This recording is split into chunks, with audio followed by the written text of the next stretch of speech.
मिला है, दे के हजारों जान मिला है, खाक में पहले लहू मिला था तब जाके हिंदुस्तान मिला है।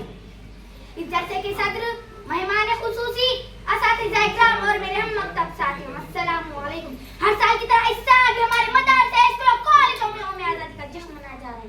हर मुल्क की तारीख में कुछ ऐसे अहम दिन होते हैं जिनकी अहमियत के पेश नज़र कौम इसको याद रखती है। इस तरह हमारे हिंदुस्तान में 15 अगस्त 1947 का दिन नहायत अहम है। इसी तारीख को तकरीबन 150 साल की गुलामी के बाद हमारा हिंदुस्तान आजाद हुआ था।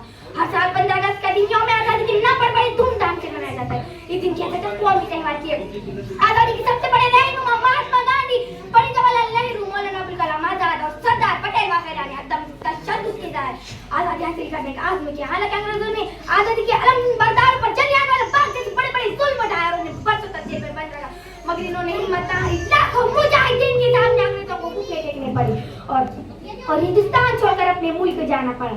ये आजादी में आसानी से हासिल नहीं हुई। आजादी पहली 1857 के गदर की सूरत में जिनमें नाकामी जाने की वजह से हजारों हिंदुस्तानियों को फांसी के तख्ते पर चढ़ा दिया और लगातार लोगों की जायदाद जब्त के लिए हमें शहीदान वतन को भी भूलना नहीं चाहिए।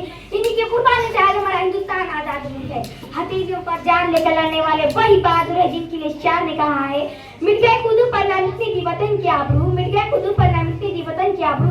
इन शहीदान वतन को बारहा में मेरा सलाम है। दोस्तों, आजादी बड़ी नेमत है। आजादी का एक लम्हा गुलामी की 1000 साल जिंदगी से कई गुना बेहतर है।